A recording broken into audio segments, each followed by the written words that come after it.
fin de notre série, nous avions commencé à regarder ensemble la question des viandes sacrifiées aux idoles dans 1 Corinthiens chapitre 8. Le deuxième dimanche, nous avons regardé le texte dans lequel Paul nous partage l'importance de renoncer à soi-même. Nous avons regardé dimanche dernier le début du chapitre 10 qui nous demande de nous abstenir.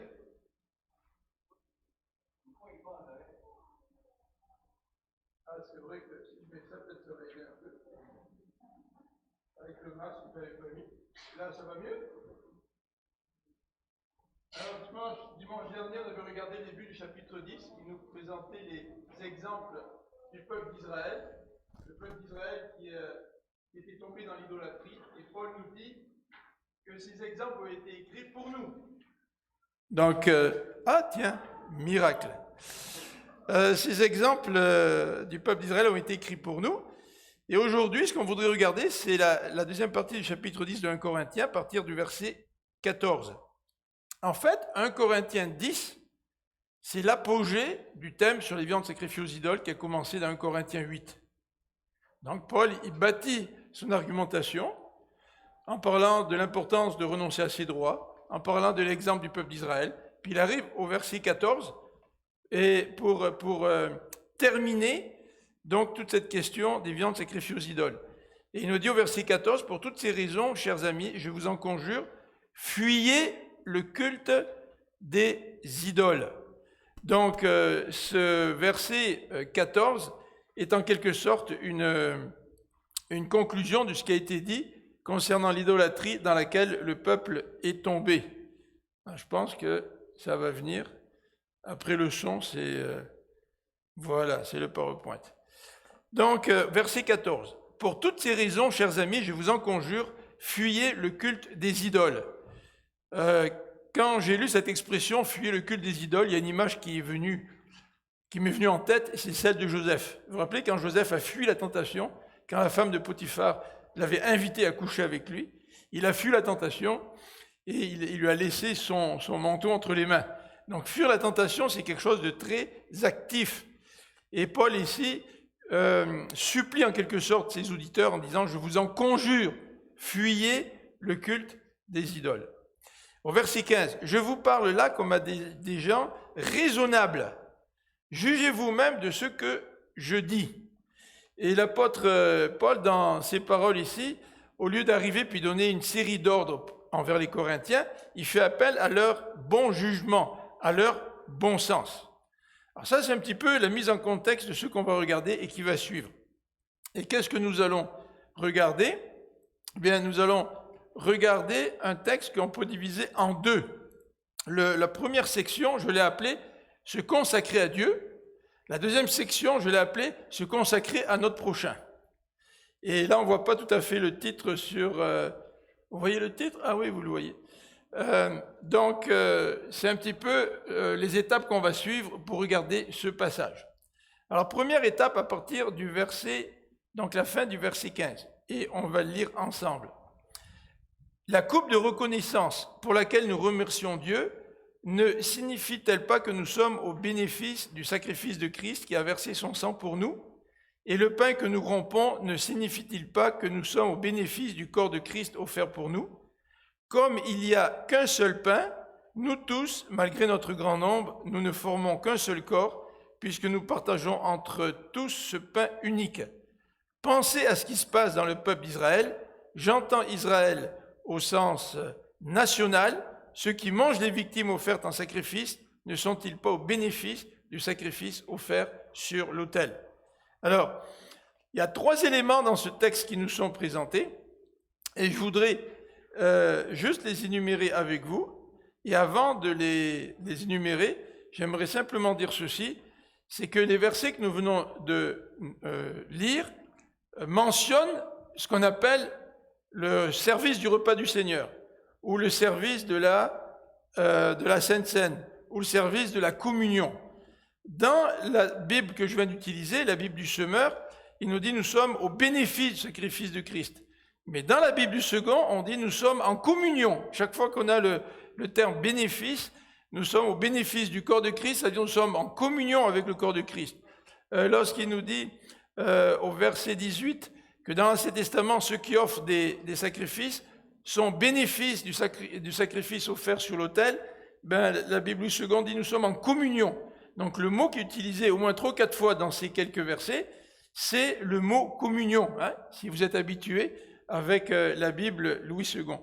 Alors nous avons dans ces versets 16 à 18 la référence à la communion au sang de Christ. Quand nous prenons le repas du Seigneur, nous sommes en communion avec le sang de Christ. Le sang de Christ qui a été offert pour nous. Ensuite, il dit, nous sommes en communion, au verset 17, avec le corps de Christ. Et au verset 18, il cite l'exemple non plus des chrétiens de la Nouvelle Alliance, mais des gens dans l'Ancien Testament qui offraient des sacrifices à Dieu. Et en offrant les sacrifices à Dieu, eh bien, ils étaient en communion avec le sacrifice offert sur l'autel. Alors, qu'est-ce que c'est que le repas du Seigneur? Qu'est-ce que c'est qu'un sacrifice de communion? Quelle est la signification, en fait, de la communion? Quand on prend le repas du Seigneur, on parle de communion. Eh bien, nous sommes en communion, ça signifie que nous avons les mêmes valeurs, que nous avons les mêmes intérêts, mais que nous sommes aussi dépendants ou interdépendants les uns avec les autres. En fait, ça, c'est la signification qu'on peut retrouver dans l'emploi du mot communion, dans le cadre d'un contexte, par exemple, d'ordre professionnel. À l'époque de Paul, là, si vous apparteniez à une confrérie professionnelle, vous étiez en communion avec les gens qui travaillaient avec vous, c'est-à-dire que vous aviez les mêmes intérêts, les mêmes valeurs, et que vous étiez interdépendants avec l'équipe qui travaillait avec vous. Donc ça, c'est déjà le sens utilisé à l'époque de Paul, mais c'est aussi le sens que Paul utilise en rapport avec le sacrifice de Jésus. Quand on dit qu'on est en communion avec le sang de Christ, ça veut dire qu'on s'identifie à la mort de Christ. Ça veut dire qu'on s'identifie à son corps qui a été brisé à la croix, et nous nous identifions au sang qui a coulé, au sang de Christ, c'est-à-dire nous nous identifions à cette vie que Christ a donnée. Et c'est certainement une des motivations de Paul quand Paul dit que pour le bien du royaume de Dieu, Dieu nous appelle à renoncer à nous-mêmes. Et ce renoncement à nous-mêmes se justifie parce que nous sommes en communion avec le sacrifice de Christ, qui lui a renoncé à sa place, nous dit l'Épître aux Philippiens. Il est venu, il a pris une forme humaine, il est venu comme un serviteur, donc il a renoncé à son statut. Donc voilà un petit peu la signification de la communion, mais nous pourrions y ajouter un autre élément quand on parle du repas du Seigneur ou de la communion, quand on prend donc le repas du Seigneur, c'est que lorsqu'on prend le pain et le vin, quand on prend le repas du Seigneur, on prend des éléments là, qui sont physiques, là il n'y a pas de changement de nature dans ces éléments-là, mais nous exprimons notre foi dans notre union avec Christ. Parce que j'ai la foi, quand je suis chrétien, j'ai la foi en Christ.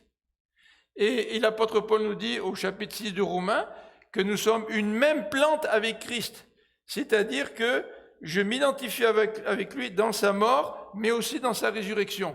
Et quand je prends le repas du Seigneur, j'exprime ma foi dans l'union que je vis avec le Seigneur. Donc ici, l'apôtre Paul nous parle de cette communion au sang de Christ, cette communion au corps de Christ. Il nous parle aussi au verset 18 de la communion de ceux qui offrent un sacrifice dans l'Ancien Testament avec l'autel, avec le Seigneur. Et au verset 17, on a un autre élément dans cette description de ce que c'est que la communion, c'est que les chrétiens forment un seul corps. Regardez verset 17. Comme il n'y a qu'un seul pain, nous tous, malgré notre grand nombre, nous ne formons qu'un seul corps, puisque nous partageons entre tous ce pain unique.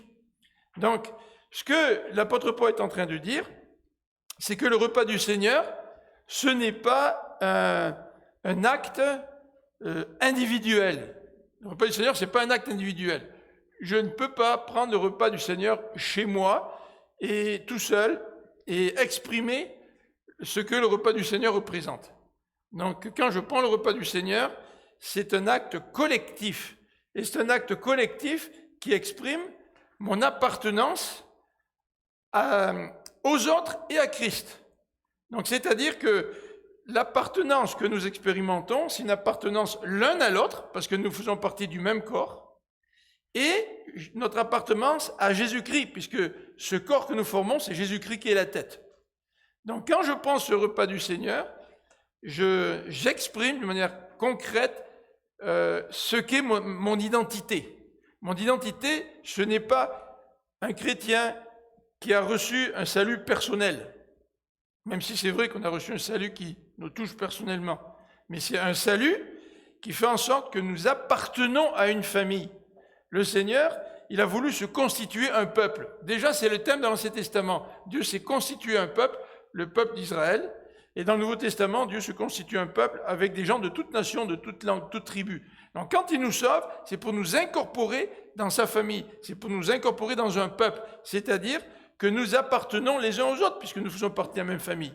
Et nous appartenons aussi à Christ. Et c'est la raison pour laquelle, au chapitre 11 de 1 Corinthiens, l'apôtre Paul lance un avertissement disant que si vous ne reconnaissez pas vraiment ce que c'est que le repas du Seigneur quand vous le prenez, bien vous commettez une faute devant Dieu. Et l'apôtre Paul insiste en disant, c'est la raison pour laquelle il y a beaucoup de gens parmi vous qui sont malades ou qui sont morts. Vous savez que dans 1 Corinthiens, chapitre 11, l'apôtre Paul nous dit qu'il y a des gens qui venaient et ils amenaient à manger, puis ils faisaient un genre d'agapé, un genre de repas, pour prendre le repas du Seigneur. Et il y en a qui mangeaient, qui s'empiffraient, qui buvaient, puis d'autres qui n'avaient rien à manger. Donc la manière dont ils célébraient ce repas ne reflétait absolument pas le sens que ce repas devait avoir, c'est-à-dire un sens de communion, d'appartenance les uns aux autres. Et Paul leur dit, attendez-vous les uns les autres. Si vous voulez faire un gueuleton chez vous, ben faites-le chez vous, mais à l'église, quand on parle au repas du Seigneur, c'est différent. Donc voilà un petit peu quelques indications en rapport avec ce repas du Seigneur. Et l'apôtre Paul va bâtir sur cette communion, sur le sens de la communion, pour arriver au verset 19 à ce sujet des viandes sacrifiées aux idoles. Lisons au verset 19 jusqu'au verset 22. Cela signifierait-il qu'une viande, parce qu'elle est sacrifiée à une idole, prend une valeur particulière, ou que l'idole ait quelque réalité? Certainement pas. Mais je dis que les sacrifices des païens sont offerts à des démons et à ce qui n'est pas Dieu. Or, je ne veux pas que vous ayez quoi que ce soit de commun avec les démons. Vous ne pouvez boire la coupe du Seigneur et en même temps à celle des démons. Vous ne pouvez pas manger à la table du Seigneur et à celle des démons. Ou bien voulons-nous provoquer le Seigneur dont l'amour est exclusif? Nous croyons-nous plus forts que lui? Alors dans ce passage, l'apôtre Paul nous dit expressément qu'il ne veut pas que nous soyons en communion avec les démons. Alors qu'est-ce qu'il voulait dire par là? Eh bien au tout début, le verset 19, il nous dit « Est-ce qu'une idole a une valeur particulière ?» Il nous pose la question. Et il reprend ce qu'il a dit dans 1 Corinthiens au chapitre 8 en disant « L'idole n'est rien en soi, tu sais, l'idole n'est rien. Je veux dire, tu as une idole devant toi, tu veux la prier, tu veux qu'elle te réponde, elle ne répondra pas, elle est morte, elle n'écoute même pas les prières, elle n'exauce pas les prières. Et en soi, l'idole n'a aucun sens. Mais ce que dit l'apôtre Paul, c'est que derrière l'idole, il y a les démons. Et même si l'idole en soi n'a aucun sens, si tu adores des idoles, eh bien tu établis un lien avec les démons qui sont derrière l'idole. Et c'est la raison pour laquelle l'apôtre Paul nous dit, bon, les idoles, ça n'existe pas, mais il est impossible pour un chrétien d'être en communion avec les démons. Il nous dit au verset 20, « Je ne veux pas que vous ayez quoi que ce soit de commun avec les démons. » Et il va préciser au verset 22 3 éléments en rapport avec la jalousie du Seigneur. Verset 22, le premier élément, c'est ceci. Voulons-nous provoquer le Seigneur?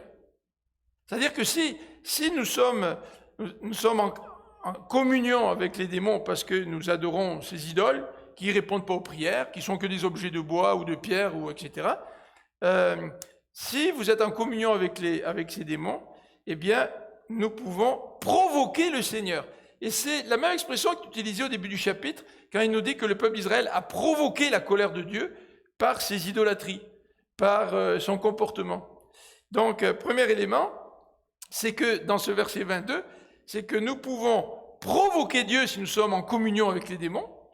Deuxièmement, le verset 2 nous dit que l'amour de Dieu est exclusif. Dans la version de Louis II, on nous dit que Dieu est un Dieu jaloux. La jalousie, c'est pas beau, mais dans un certain contexte, la jalousie est essentielle.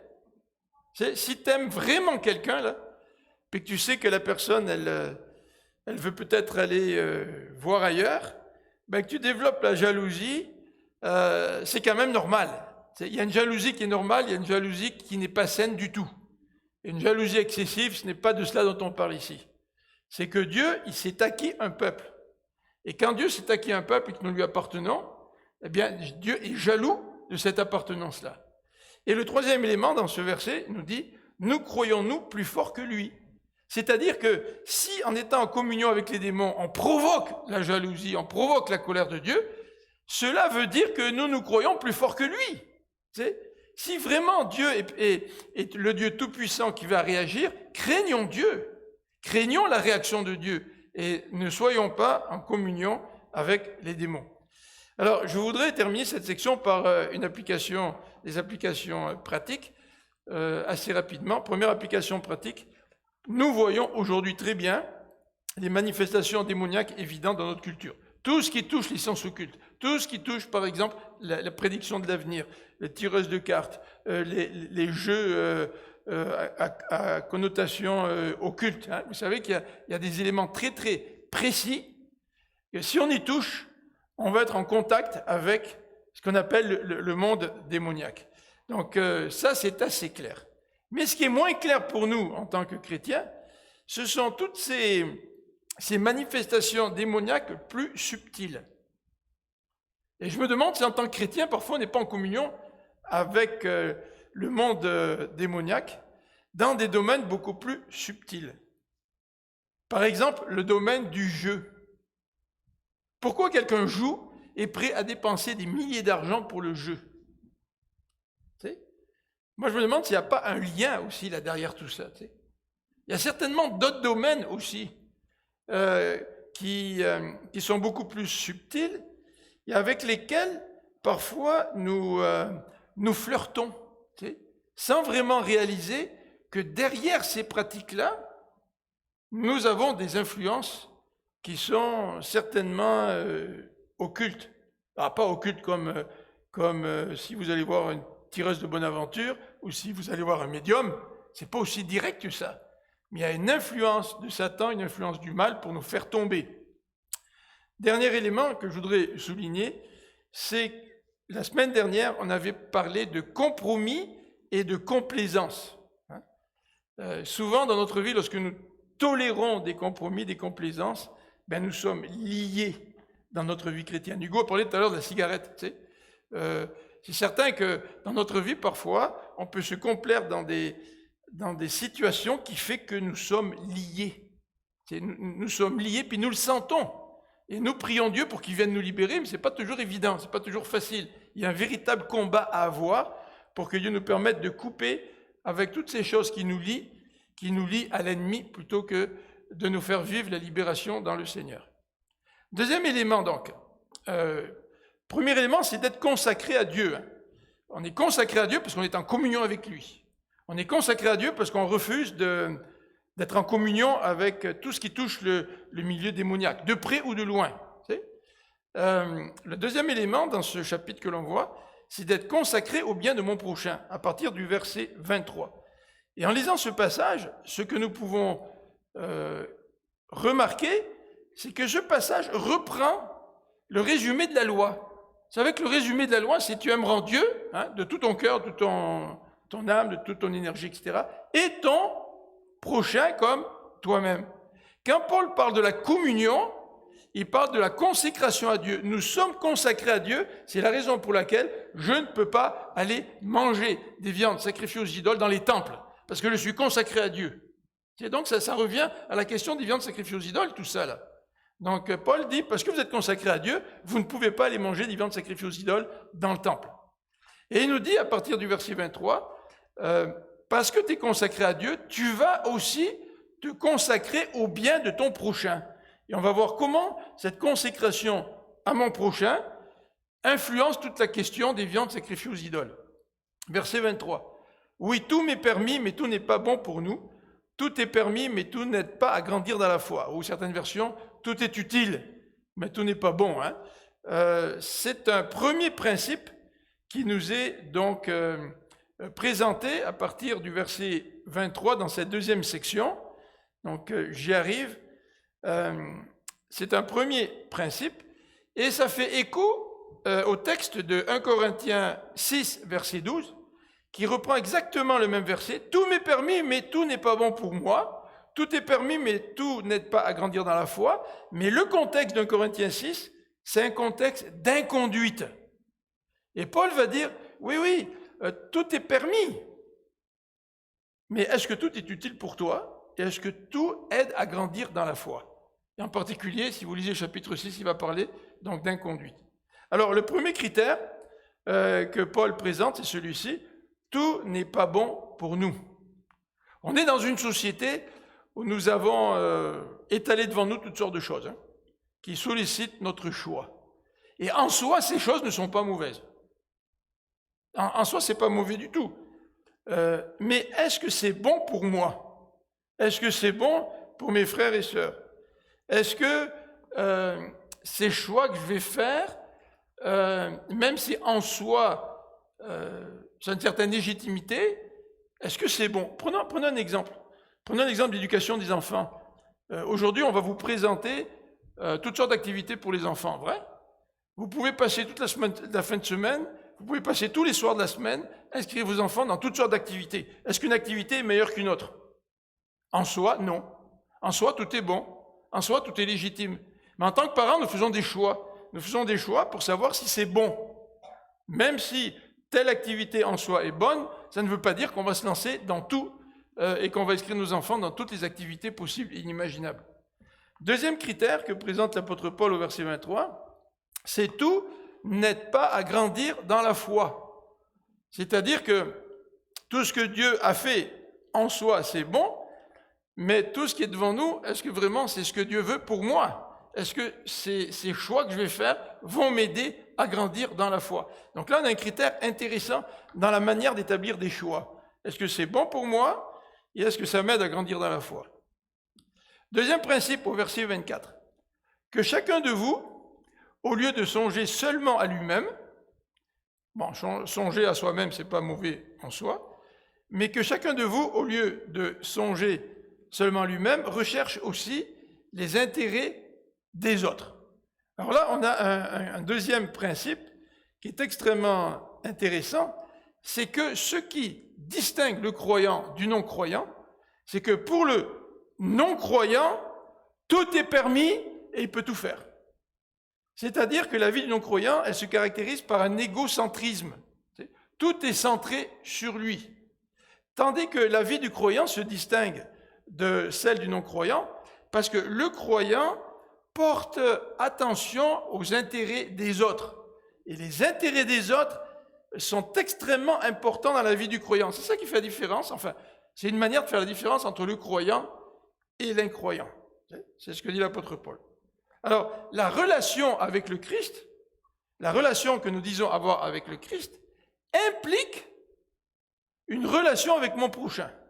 C'est-à-dire, la relation que j'ai avec le Christ, j'aime le Christ m'aime, le Christ est dans ma vie, je veux vivre pour lui, se manifeste aussi par l'amour que j'ai pour mon prochain. Et si nous séparons les deux, en disant, moi j'aime le Christ et ça me suffit, il y a peut-être quelque chose que je n'ai pas compris dans ma relation avec le Christ, et j'ai peut-être besoin d'une expérience spirituelle pour me montrer que le vrai salut, c'est non seulement d'aimer Dieu, mais c'est aussi d'aimer mon prochain.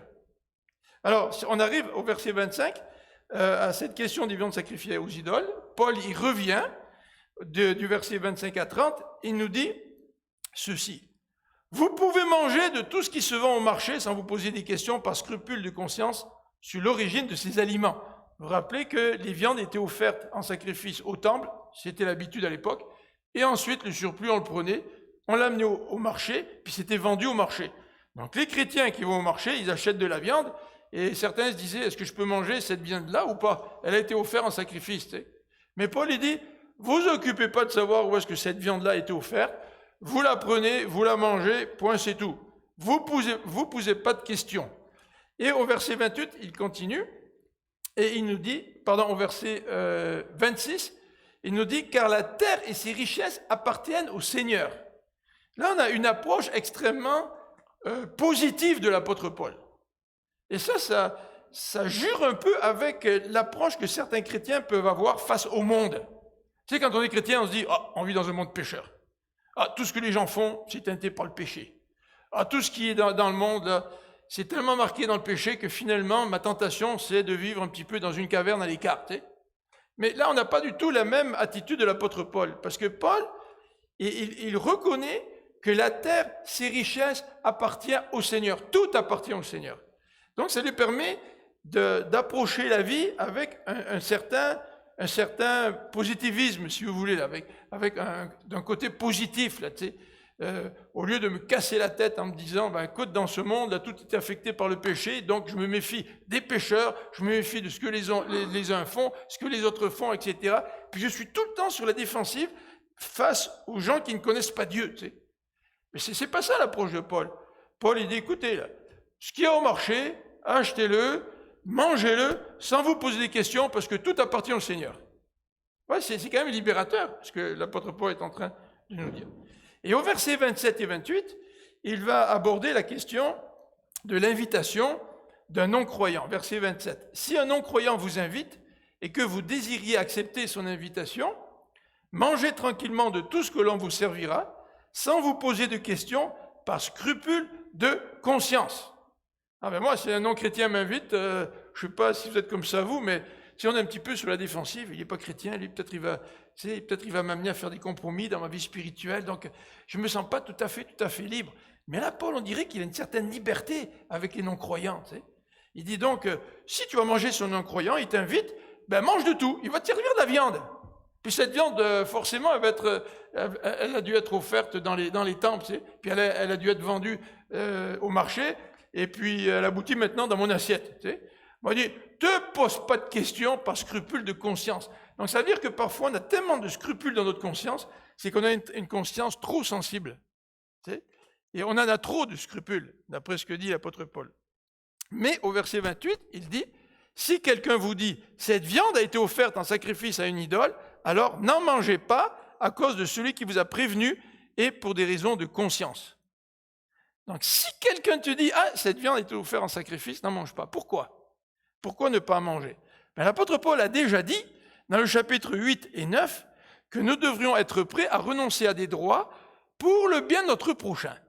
Alors si pour notre prochain c'est un problème de manger des viandes sacrifiées aux idoles, ne venons pas par notre indifférence accentuer le problème que ce frère ou cette sœur a.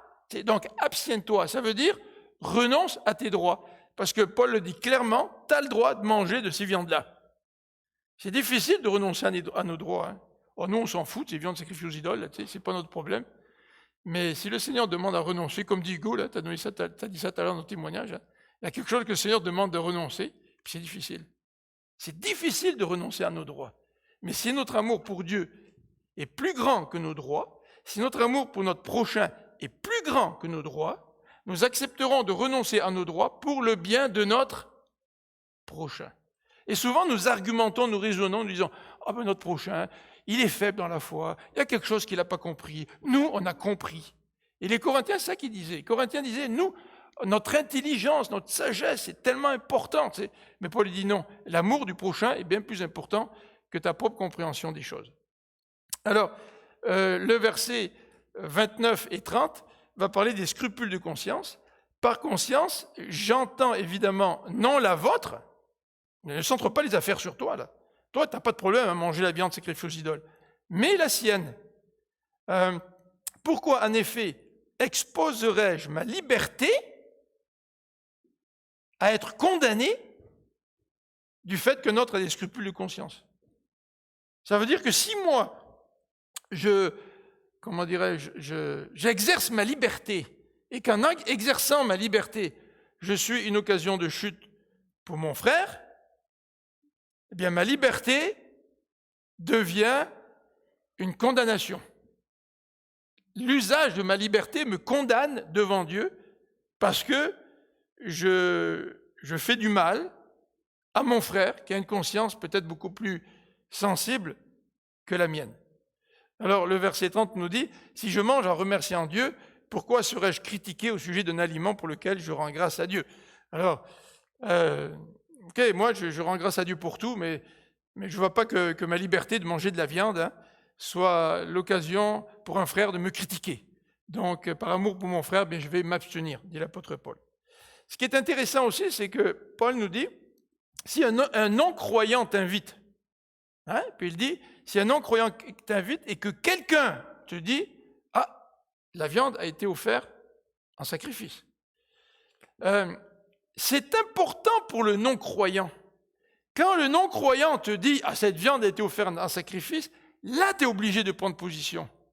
Parce que tu veux te distancier du monde des démons qui est derrière cette offrande qui a été faite. Si on te donne à manger, on ne te dit rien, t'en manges, il n'y a pas de problème. Il n'y a pas de lien qui est fait entre Christ et les démons, où tu n'as pas besoin de spécifier les choses. Mais même si c'est un non-croyant qui te donne à manger puis qui te dit « tu sais que cette viande était offerte en sacrifice ?» Si toi, tu ne fais rien, eh bien, le non-croyant ne va pas clairement comprendre la différence qu'il y a entre Christ, d'une part, et l'idolâtrie, d'autre part. Donc, dans certaines situations, pour éviter qu'il y ait la confusion entre notre culte donné à Dieu et puis le culte donné aux idoles, il faut qu'on prenne position et qu'on renonce à nos droits.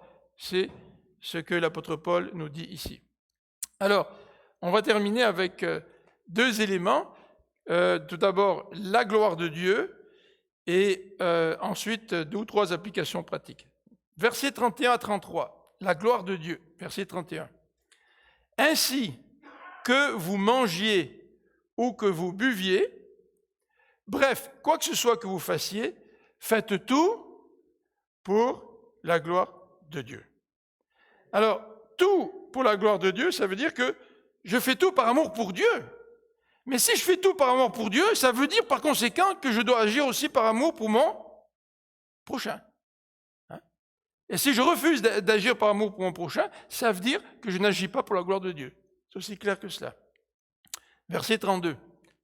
L'apôtre nous dit, « Mais que rien dans votre comportement soit une occasion de chute, et regardez pour qui, le dit-il, ni pour les Juifs, ni pour les païens, ni pour les membres de l'Église de Dieu. » C'est-à-dire que dans mon comportement, je ne dois pas causer la chute de qui que ce soit dans mon entourage. Et est-ce que je suis prêt à renoncer à mes droits parce que je ne veux pas provoquer la chute des gens dans mon entourage? C'est pour ça que Paul a dit au chapitre précédent, moi je me fais tout à tous. Avec les Juifs, je vis comme des Juifs. Avec des païens, je vis comme des païens. Et l'apôtre Paul le faisait parce qu'il voulait en gagner le plus possible pour l'Évangile.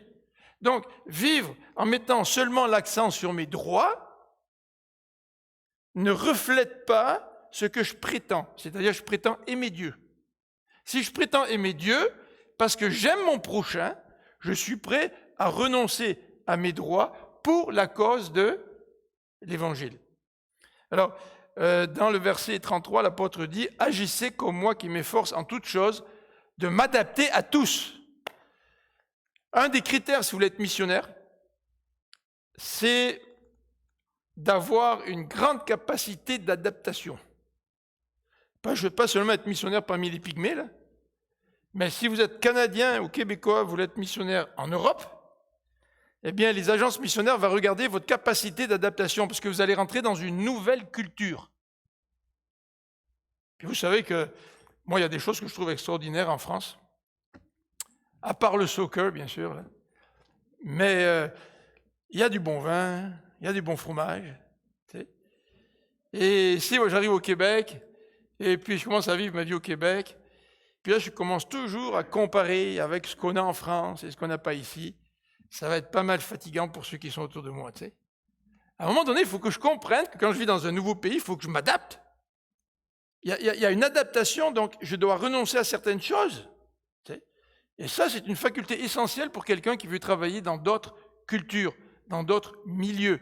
Même si vous voulez présenter l'Évangile aujourd'hui parmi les musulmans à Montréal, il faut que vous puissiez vous adapter à leur mentalité pour aller leur parler, pour qu'ils puissent vous écouter. Le monde est à nos portes aujourd'hui. Et si je veux être un témoin de Christ, j'ai besoin de m'adapter aux différentes personnes à qui je vais présenter l'Évangile. Donc ici, l'apôtre Paul au verset 33 termine en disant « Agissez comme moi qui m'efforce en toutes choses de m'adapter à tous. Je ne considère pas ce qui me serait avantageux, mais je recherche le bien du plus grand nombre pour leur salut. » Et ce qui est extraordinaire dans une église multiculturelle, c'est quand chaque membre a compris que dans ses rapports avec les autres, il a besoin de s'adapter. J'ai besoin de m'adapter à mon frère, à ma sœur, qui ont un arrière-plan complètement différent du mien. J'ai besoin de m'adapter à leur façon de penser, à leur façon d'agir. Et quand ces mêmes frères et sœurs font la même chose avec moi, eh bien, on a un ingrédient extraordinaire pour pouvoir vivre une vie communautaire qui reflète l'amour de Dieu. Quelques exemples pratiques. Là, je vais aller un peu vite, c'est pour ça que je saute certaines choses, mais il nous dit donc d'agir comme Paul, et puis au verset 1er du chapitre 11, il nous dit « Agissez comme moi, parce que moi, je suis l'exemple du Christ. » Christ s'est adapté, pas à peu près quand il s'est incarné. Donc, suivons l'exemple de Paul, qui suit lui-même l'exemple de Christ. Un petit exemple que j'aimerais vous laisser, quand j'étais à l'école biblique, j'avais un de mes amis, je vais marquer juste ses initiales, mais c'est un ami qui faisait de la musique, mais qui voulait être un théologien, qui voulait servir Dieu. Et à un moment donné, il m'a dit, Philippe, j'ai décidé j'ai rappelé des années plus tard, et puis il ne s'en souvenait plus, c'est ça qui est drôle. Il m'a dit, j'ai décidé de me débarrasser de toutes mes partitions de musique. Ah oui? Il m'a dit, si tu les veux, je te les donne. Alors il m'a donné les partitions de musique. Mais pourquoi a-t-il décidé de renoncer à quelque chose qu'il aimait bien? C'est parce qu'il avait quelque chose qu'il aimait encore plus. Et ce qu'il aimait encore plus, c'était servir le Seigneur dans la manière dont le Seigneur l'appelait. Et librement, bien sûr, c'est librement, c'est pas personne d'autre qui lui a imposé ça.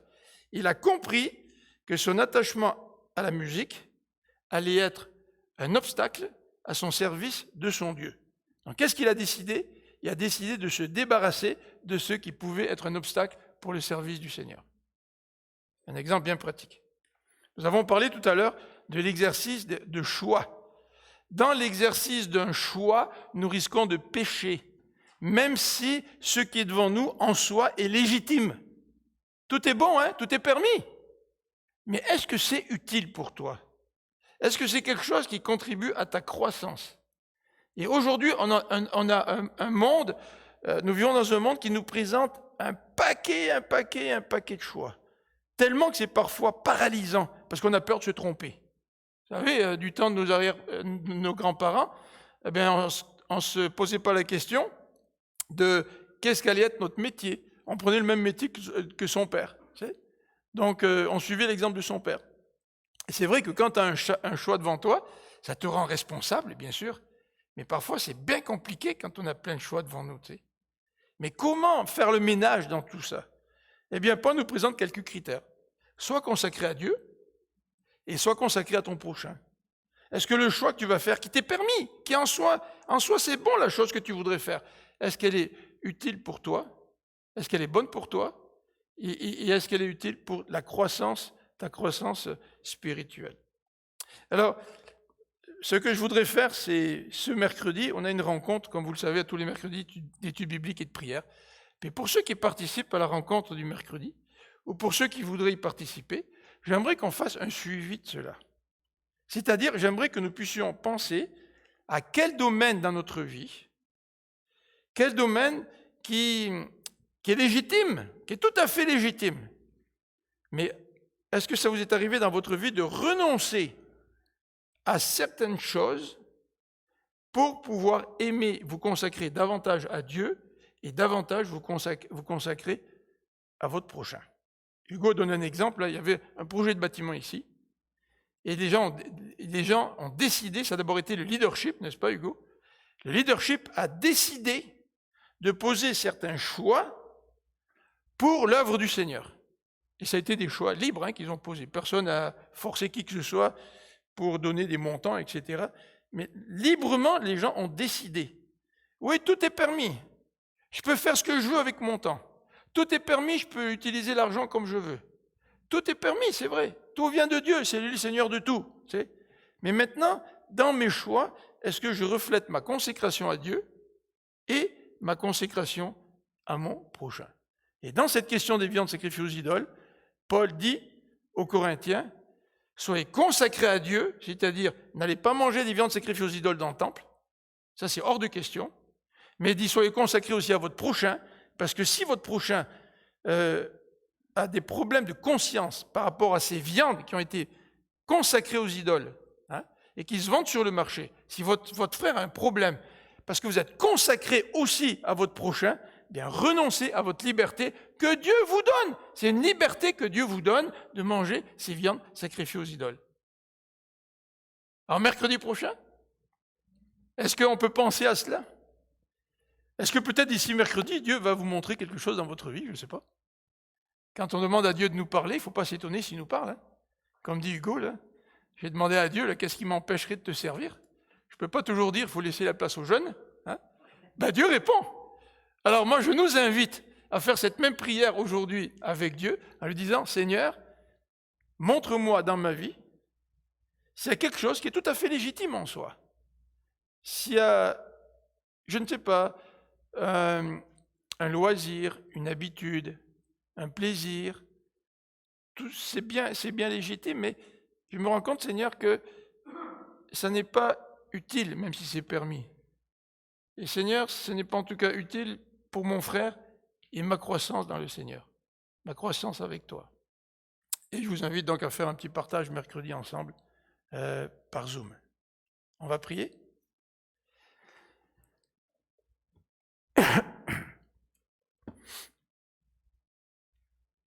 Seigneur notre Dieu, merci parce que tu nous rappelles ce matin que t'appartenir, c'est d'être en communion avec toi, c'est d'être consacré à toi. Et tu ne veux pas que notre vie soit une vie de compromis qui nous empêche de clairement présenter l'Évangile à ceux qui sont autour de nous. Et ces gens, ces chrétiens qui allaient manger dans le temple des viandes sacrifiées aux idoles, ils ne présentaient pas un témoignage clair de qui tu es. Et comment, Seigneur, tu te distingues de tous ces démons-là, de toute cette idolâtrie. Seigneur, ne permets pas que dans notre vie, nous présentions un témoignage ambigu de toi envers ceux qui vivent autour de nous. Permets-nous d'être clairs et d'être totalement consacrés à toi. Mais Seigneur, nous voulons te demander pardon aussi parce que nous avons certainement besoin de nous consacrer aussi à nos frères et à nos sœurs, de rechercher les intérêts de notre frère ou de notre sœur. Et pas seulement nos frères et sœurs, mais tu dis que tu ne veux pas être une occasion de chute pour les juifs et les non-juifs, et aussi les frères et sœurs. Seigneur, pardonne-nous toutes les fois où nous avons été une occasion de chute pour des gens qui ne te connaissaient pas. Et qu'au lieu de les attirer à toi, nous les avons repoussés. Au lieu de leur donner le goût de venir à toi, ces gens-là ont dit non, moi je n'ai pas envie de ce genre de vie. Seigneur, mets dans notre cœur cet amour pour Dieu et cet amour pour le monde. Cet amour pour toi et cet amour pour notre prochain. Amen. Alors je vous souhaite une bonne fin de semaine. On a été un petit peu plus long aujourd'hui, mais je vous souhaite donc de marcher avec Dieu, d'être béni par lui, de marcher dans la foi, dans l'amour, dans l'espérance, durant toute la semaine qui est devant nous. Bon dimanche.